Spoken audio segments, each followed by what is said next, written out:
Demon slayer season 3 का पहला episode करीब 50 मिनट लंबा था। यानी हमारे पास समझाने के लिए काफ़ी कुछ है। एपिसोड की शुरुआत इन्फिनिटी कैसल से होती है, जो मुजान और उसके अपर मून डीमन का हेडक्वार्टर है। अपर मून 3 आकाजा सबसे पहले वहां पहुंचता है जब डीमन किंग मुजान सभी अपर रैंक डीमन को एक मीटिंग के लिए बुलाता है। वहां आकाजा की बहस अपर मून 2 डोमा से हो जाती है, क्योंकि डोमा आकाजा के कंधे से अपना हाथ हटाने के लिए तैयार नहीं था। मुजान अपने अपर रैंक डीमंस पर गुस्सा जाहिर करता है, क्योंकि वो आज तक ब्लू स्पाइडर लिली नहीं ढूंढ पाए और ना ही उबू यासकी परिवार को खत्म कर पाए। इसके बाद मुजान अपर मून 4 हंटिंगू और अपर मून 5 ग्यूको को स्मिथ विलेज की ओर रवाना करता है। इसके बाद हमें एक छोटा सा फ्लैशबैक सीन दिखाया जाता है, जिसमें सुमियोशी कामाडो योरीइची से बात कर रहे होते हैं। सोमियोशी कहता है कि योरिची का नाम भविष्य की पीढ़ियों तक पहुंचेगा, लेकिन योरीइची जवाब देता है कि ऐसा करने की कोई ज़रूरत नहीं, क्योंकि उसका नाम व्यर्थ है। वो उन लोगों की रक्षा नहीं कर पाया जिनसे वह प्यार करता था। अब हम वर्तमान में लौटते हैं, जहां तांजिरो कामादो बटरफ्लाई मैंसन में होश में आता है। अपनी पिछली लड़ाई से उबरने के बाद तांजिरो बटरफ्लाई मैंसन से बाहर निकलता है, जहां एक गाइड उसे उसकी अगली मिशन की ओर ले जाने आता है, स्वार्डस्मिथ विलेज। कई गाइड से होते हुए, ताकि कोई भी गांव की लोकेशन ना जान पाए।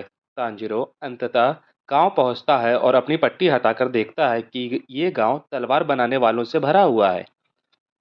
यहाँ पता चलता है कि लव हासिरा मित्सुरी भी फिलहाल स्वॉर्डस्मिथ विलेज में ही है।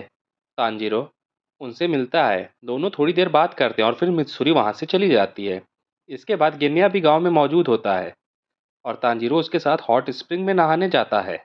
वहाँ तांजिरो मिस्ट हासिरा मुइचीरो टोकितो से भी मिलता है। तांजिरो एक युवा स्वॉर्डस्मिथ की मदद करने के लिए आगे बढ़ता है, जब मुइचीरो उससे एक अजीब डिब्बे की चाबी मांग रहा होता है, लेकिन वह स्वॉर्डस्मिथ चाबी देने से मना कर देता है और तांजिरो मुइचीरो के सामने खड़ा हो जाता है। मुइचीरो टोकिटो तांजिरो से कहता है कि उसे चुप रहना चाहिए और फिर उसे जोरदार तरीके से बेहोश कर देता है। जब तांजिरो होश में आता है तो उसे बताया जाता है कि उस डिब्बे में एक डॉल है, जो एक 300 साल पुराने तलवारबाज के मॉडल पर बनाई गई है। इस डॉल का नाम है योरीइची टाइप 0 और इस समय मुइचीरो उसी के खिलाफ ट्रेनिंग कर रहा है। युवा तलवार बनाने वाला लड़का तांजिरो को अपने नाम बताता है, कोतेत्सु। वह बताता है कि उसके पूर्वजों ने योरीइची टाइप 0 का निर्माण किया था। वह अपनी कमजोरी पर गुस्सा करता है, लेकिन तांजिरो उसे हिम्मत देता है और उसे समझाता है। मुइचीरो के वहां से जाने के बाद तांजिरो खुद भी योरीइची टाइप 0 के खिलाफ ट्रेनिंग करने लगता है और एक समय ऐसा आता है जब वह उस डॉल का सिर काट देता है। उस कटे हुए सिर की जगह पर एक पुरानी तलवार छुपी होती है। तांजिरो और कोतेत्सु चौंक जाते हैं। ये तलवार कम से कम 300 साल पुरानी लग रही थी।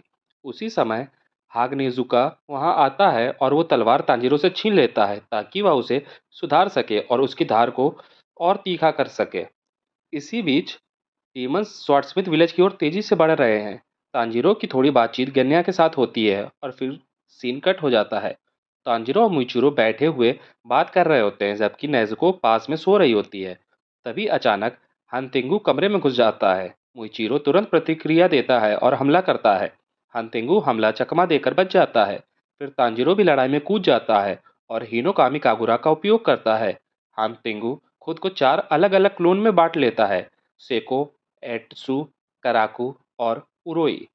सब खिलाफ भयंकर युद्ध शुरू हो जाता है। मुइचीरो को इतनी जोर से उड़ा दिया जाता है कि वह जंगल में जा गिरता है। अब तांजिरो और नेज़ुको अकेले सैको और काराकू के खिलाफ लड़ रहे हैं। तभी गेनिया लड़ाई में शामिल होता है और एट्सू के खिलाफ मुकाबला शुरू कर देता है। इसी दौरान उरोई अपनी उड़ने की ताकत से तांजिरो को लड़ाई से बाहर खींच ले जाता है। तांजिरो नेज़ुको को कहता है कि वो गेनिया की मदद करे। दूसरी तरफ मुइचीरो जब जंगल में गिरता है तो देखता है कि कोतेत्सु को एक मछली जैसे दिखने वाला डीमन ने घेर लिया है। मुइचीरो तुरंत उसकी जान बचाता है और उस डीमन को मार देता है। उधर उरोई तांजिरो को नीचे पटक देता और फिर दोनों के बीच वन ऑन वन फाइट शुरू हो जाती है। तांजिरो कुछ वार करता है, लेकिन उरोई के पंजे से खुद भी घायल हो जाता है। तांजिरो फिर से नेज़ुको और गेन्या के पास लौटता है, जबकि वो अब भी उरोई से लड़ रहा है। लेकिन डीमन स्लेयर्स अब डीमन के सामने कमजोर पड़ने लगते हैं। खोतेत्सु को सुरक्षित निकालने की कोशिश में मुइचीरो जंगल में ही अपर रैंक 5 डीमन ग्यूको से टकरा जाता है। ग्यूको म्यूचिरो को चिढ़ाने के लिए उस पर ताने कसता है और अपमानजनक बातें कहता है। म्यूचिरो टोकितो अपनी लड़ाई की शुरुआत करता है, लेकिन जल्द ही ग्यूको द्वारा बनाई गई पानी की एक बॉल में फंस जाता है। दृश्य कट होता है और हम स्वॉर्डस्मिथ विलेज में पहुंचते हैं, जो डीमनों के हमलों की चपेट में है। तभी लव हासिरा मित्सुरी वहां पहुंचती है और अपने लव ब्रीदिंग स्टाइल का उपयोग करके विलेज चीफ को एक डीमन से बचा लेती है। वापस मुख्य लड़ाई की ओर लौटते हैं। तांजिरो कामाडो फिर से खड़ा होता है और हिम्मत जुटाकर लड़ाई जारी रखता है। वह हिनो कामी कागुरा का इस्तेमाल करता है और हानतेंगु के 4 में से 3 क्लोन्स का सिर काट देता है। चौथे क्लोन इसेत्सु का सिर काटा नहीं जाता, बल्कि उसे निगला जाता है। कोई और नहीं बल्कि गेनिया सिनाजुगावा। ऐसा करने के बाद गेनिया का रूप डीमन जैसा हो जाता है। उसके मुंह से झाग निकल रही होती है और आंखें काली और भयंकर लगने लगती है।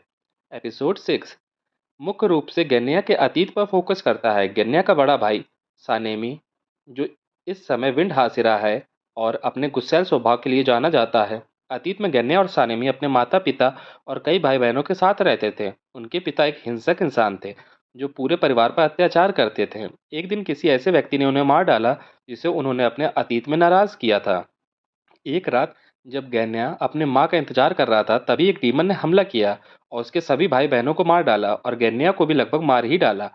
लेकिन सानेमी ने डेमन को खिड़की से बाहर धक्का देकर गेन्या की जान बचा ली। जब गेन्या वहां पहुंचा तो उसने देखा कि सानेमी ने उस डीमन को मार डाला था, लेकिन वो डीमन कोई और नहीं बल्कि उनकी माँ ही थी। अब गेन्या और सानेमी के पास एक दूसरे के अलावा कोई नहीं बचा है। वर्तमान में लौटते हैं, जहाँ तांजीरो गेन्या पे चिल्लाता है कि वह खुद पर नियंत्रण रखे। थोड़ी देर लगती है, लेकिन गेन्या तांजीरो की बातों से भावुक हो जाता है और उसकी आंखों में आंसू बहने लगते हैं। एपिसोड 7 में हानतेंगु अपने चारों क्लोन्स को एक साथ जोड़कर एक नया रूप ले लेता है, जो हाकुटेन। यह डीमन भले ही बच्चा जैसा दिखता है, लेकिन इसकी ताकत अविश्वसनीय होती है। तांजीरो, नेजुको और गेन्या मिलकर अपनी पूरी ताकत लगाते हैं उसे हराने के लिए, लेकिन जोहाकुटेन बहुत ही ताकतवर साबित होता है। इस बीच मुइचिरो अभी भी ग्यूको के खिलाफ पानी की बॉल में फंसा हुआ होता है और बाहर निकलने की कोशिश कर रहा होता है। पास की एक झोपड़ी में हागनेजुका 300 साल पुरानी तलवार को तांजीरो के लिए तैयार करने में जुटा हुआ है, लेकिन तभी ग्यूको उसे देख लेता है और उस पर बेरहमी से हमला करने लगता है। उधर मिचीरो को कुछ शब्द याद आते हैं जो उसे लगता है कि तांजीरो ने कभी उससे कहे थे, लेकिन फिर उसे याद आता है कि ये शब्द असल में उसके पिता ने कहे थे। वो एक नई ताकत के साथ पानी की बॉल से बाहर निकलता है और फिर से ग्यूको का सामना करता है। एपिसोड 8 में हमें म्यूचिरो टोकिटो के अतीत की झलक मिलती है। म्यूचिरो का एक जुड़वा भाई था, यूचिरो। जब उनके पिता बीमार माँ के लिए दवा लाने जाते हुए मारे गए तो यूचिरो को अपने पिता से नफरत हो गई, लेकिन दयालु म्यूचिरो ये बात समझ नहीं सका। कुछ समय बाद उनकी माँ की भी बीमारी से मौत हो गई और दोनों भाई अकेले रह गए। एक रात एक डीमन ने उनके घर पर हमला कर दिया और यूचिरो गंभीर रूप से घायल हो गया।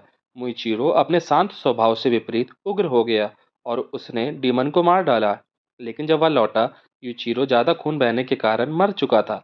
मरने से पहले यूचिरो ने भगवान से प्रार्थना की कि वह मुइचिरो को बचा ले।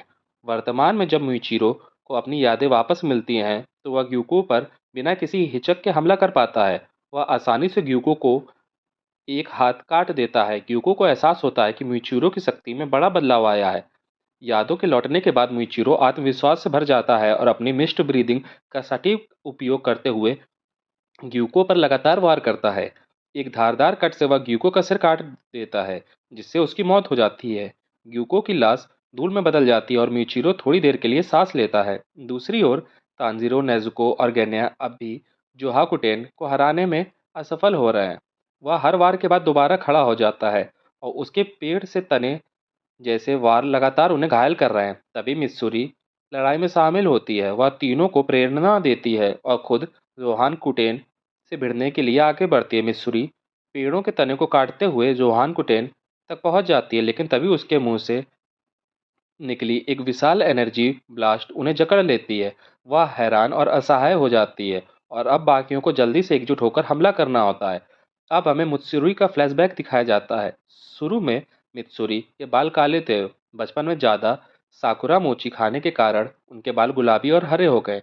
वह हमेशा किसी साथी की तलाश में थी, लेकिन उनकी ताकत और ज़्यादा खाने की आदत को लोग पसंद नहीं करते थे।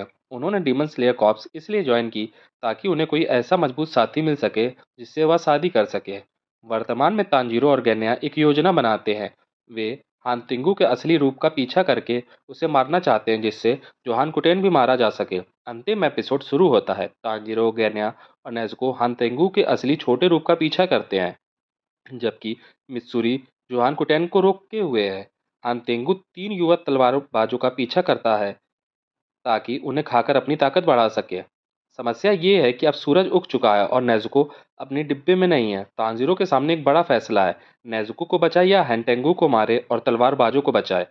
वह नेज़ुको को ढकने की कोशिश करता है, लेकिन धूप उसकी त्वचा जला देती है।